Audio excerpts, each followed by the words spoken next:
because they have a lot of great things to say. So I would like to introduce James Mott and Clark Bailey, original welcome.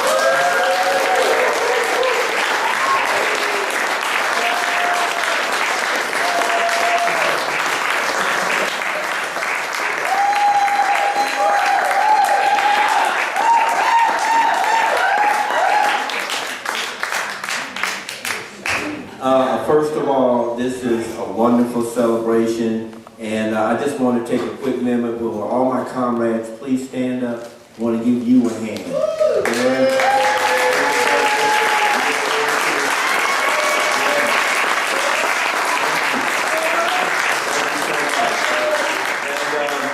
just want to start off by saying that we never expected this. When the book was done, I looked at it, picked it up, and couldn't read it, and I got Bill Calhoun and Clark said the same thing.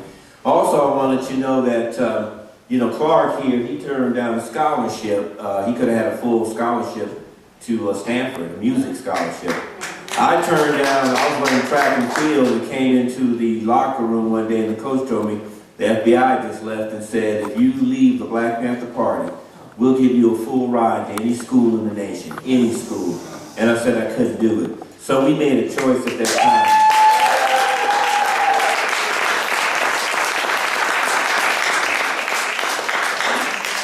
We made a choice at that time because, like Rick said, we were Panthers. And it was about the survival programs and the work that we did. It wasn't about glamour or becoming stars or anything like that. We never knew it would go where it went. But the influence of music is still alive today, and we've been doing, this is an opportunity, I've been blessed with to have a second book talk here with my comrade here, Clark Bailey, had one with Bill. He'll be having one in LA with Michael, and one day hopefully we can all get together. So the music, I've been getting a lot of calls from artists, hip-hop artists, wanting to examine that and take it a step further. So those are some of the things that we looked at that point in time. Working, pulling security, loading our own trucks, singing the songs. And I also want to thank Emory. Emory, he and I were talking about, we also went to Minnesota. And one thing about Minnesota, we had David Levinson, we had another white group member. I remember some of the students there said, well, we weren't going to put them up, because the white people said, if they can't stay, we're not staying either. So I think you sent a message to let them know that we were all one.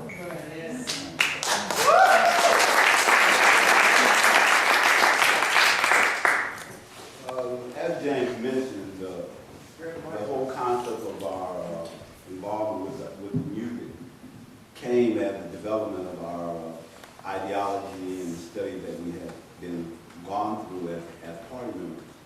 And very important to understand, as James said, that we saw this as another program of the Black Panther Party, a way of disseminating information to the masses across the country. And quite frankly, it did work. We were able to move across country and perform, and people were inspired by that. But our main work, and that's something we always try to pinpoint. Our main work was the actual work of the Black Panther Party in the day-to-day.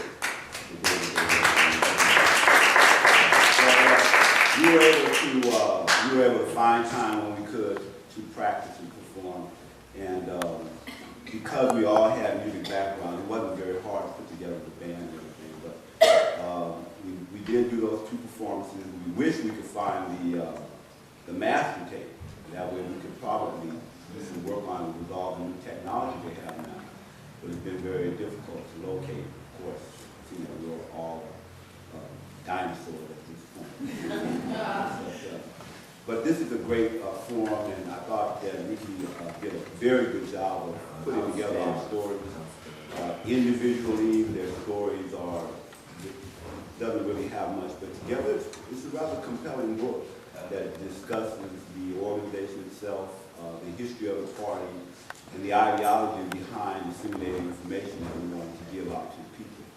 And I think if you get it and read it, I think it'll be informational. I mean, pretty soon a lot of places will want this book.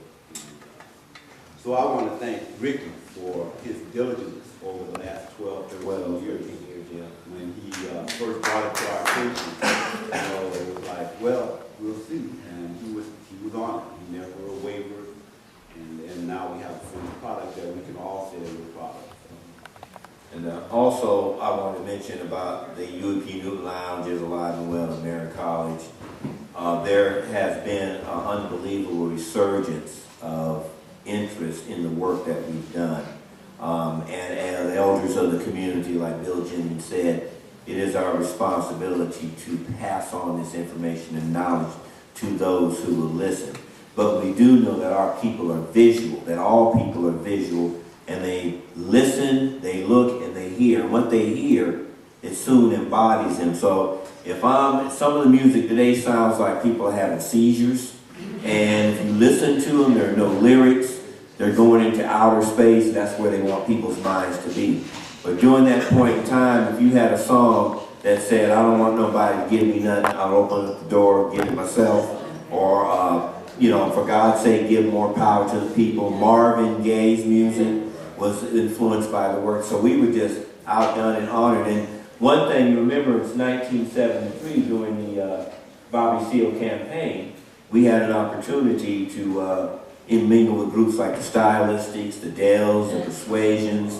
They would all come out here and perform, and we had an opportunity they had heard about the work that we did. So we were just honored the fact that the message was taken and is still alive today. And it was Emory Douglas, we thank him to this day because he fought for the idea as Minister of Culture to make this happen. Everybody in the party wasn't for it. There were some people who said we were going to buy Cadillacs, right? We're going to buy Cadillacs and big houses, and they wouldn't see us, and we were going to pimp the revolution. But through Emory's effort, and Emory, even when he travels the world over, when Bill Jennings, our historian, has traveled the world, they still play the lumping music. They ask about us. There are collector's items for the 45. Ricky just got from the Netherlands? Somebody showed him his book, so it's about to really, really catch on. So we were just honored that the music is live and well, and I think because of the situation of answers that are needed today, and because people need inspiration on solving issues, but they also need to, when you hear something and you listen to it, if it's positive, you're going to start feeling it and singing it. And if you're not involved, you're going to say, well, maybe together we can make something and make a change. And everything that we did is evidence-based. We're not here on hearsay. The track record now of the party's work, and I'm talking about every party member who's done anything and is still active today. And in the next 2 days, you'll be able to hear more from some of the other party members. But we just want to let you guys know that we also thank you for your growing interest and support.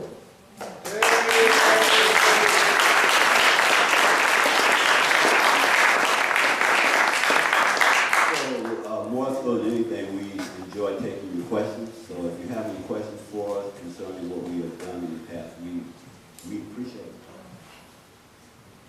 Yes, ma'am. At any time did you all get an opportunity to go to Baltimore to do any performances? We didn't perform in Baltimore, but we did go down and we did some promo shots there and stuff. But we had a fluent office. We had a lot of party members in Baltimore, so that our business share was more political than it was in nature of music. Did you perform outside the United States? No, we didn't. We did an East Coast tour, which consists of like New Jersey, New York, Washington, D.C., New Haven, Connecticut. We did Minnesota, those places like that. Because it was short bit of time, so we didn't go outside. Was there interest in getting you promoted to, go to LA, make a big album, we'll get you rich, all that? Was there any kind of interest to do that, whether it was sincere or just to get you away from the party? Well, like we had said earlier, that opportunity for, I think, each one of us, we had already made our choice. I gave up a scholarship to Stanford College. I could have gone on and got a full ride. I was a classic pianist. But I had already made my choice. My choice was clear. And it wasn't the fame and fortune, it was the message and the ideas that we put together. Never before, as a young man, when I joined this organization, I had never seen anything like this. And to this point, I've never seen anything since of the commitment, the overall commitment. We have people right now that we've known each other for 40 years. You know, and we get back together and we know where our heads are. We have a like mind. So the decision in terms of what we were going to do, that was a done deal. You know, we had, just to piggyback off it, we had several musicians, he mentioned them, like Ivan went on to play with the Whispers for 30 years. Minor Williams was, last year, was introduced into the California Rock and Roll Hall of Fame. So we had a lot of artists, and even today, Mac Ray, even the artists still today are saying, if you ever decide to do anything, we'll work with you. But the choice was clear for us. We were dedicated to do the work of the party. And I was talking to one of my comrades, Brother Elmer Dixon, earlier. I said, if we had known we were going to be here, might have started a Panther retirement fund. we didn't think that we would, you know, it was a given fact. It wasn't something that, or we're just, you know, like they do now, I'm not going to live beyond 21. You have to realize that all of us, we were earmarked not to be here by COINTELPRO, FBI, CIA, and SAA, every agency. It was a concerted effort.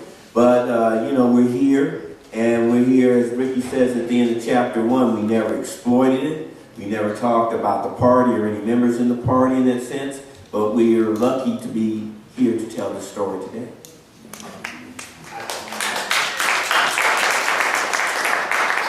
I think what people really don't understand too is a lot of us were teenagers.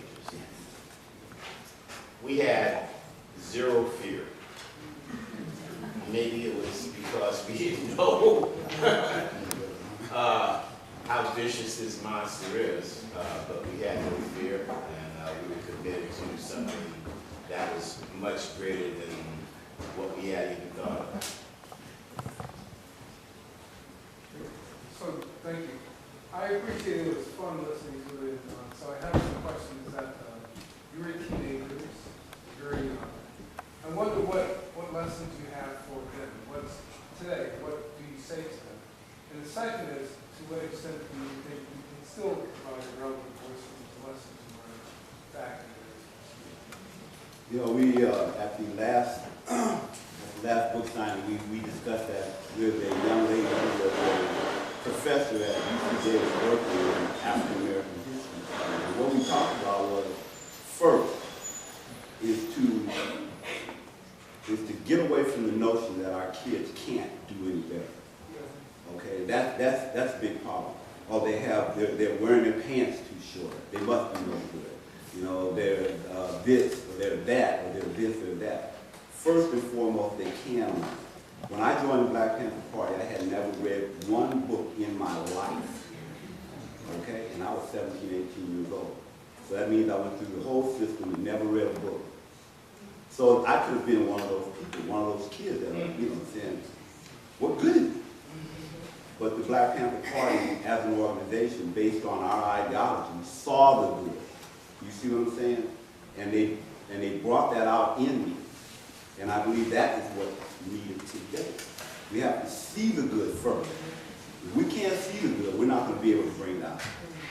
Once we see the good, then we have to find ways to bring that out because kids are smart. I mean, I raised 2 daughters there, and they were smarter than me at birth. So as they develop, you see what I'm saying, and I watched this development in my own children and the kids that they brought around me. Then I learned a very valuable lesson, not only with the ideology that I was taught in the party, but there is no throwaway. You see what I'm saying? There's no such thing. There's a usage in everything. The name lumpen proletarian itself was based on the fact that there are in this society, in capitalism, as we know, of unemployed boys, those that are thrown aside. There's never going to be enough jobs for everybody. This whole concept that all of a sudden there's going to be jobs for everybody is a political witch hunt. It's just not going to happen. But with our young people, there is no bad. I'm so sick of that.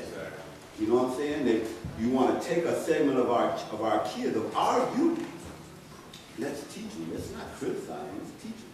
And they can be taught. They're smart. You know, the amazing thing that took place was when we were given a directive, and everybody here, Aaron and Elmer from Seattle, they can testify to this. No one gave us a blue. We're teenagers. Start a what? A free health clinic? You want us to start a breakfast program? You want us to transport seniors? You want us to bag 10,000 bags of groceries? I remember when Clark here was heading that whole thing up and making sure that it was done correctly. This was not anything that we had a blueprint for. So, as he said, when we came together, people came from all walks of life. Instead of a street family, we were an organized political organism. You had diverse personalities. You had all kinds of A personalities. But we put all that aside to become a unit and make a difference all over the nation. So here we were with no blueprint, but we were able to put things together that have been adopted by the U.S. government, as BJ said, because we embarrassed them also. So, you know, the Seniors Against a Fearful Environment, 400 in the paragraph.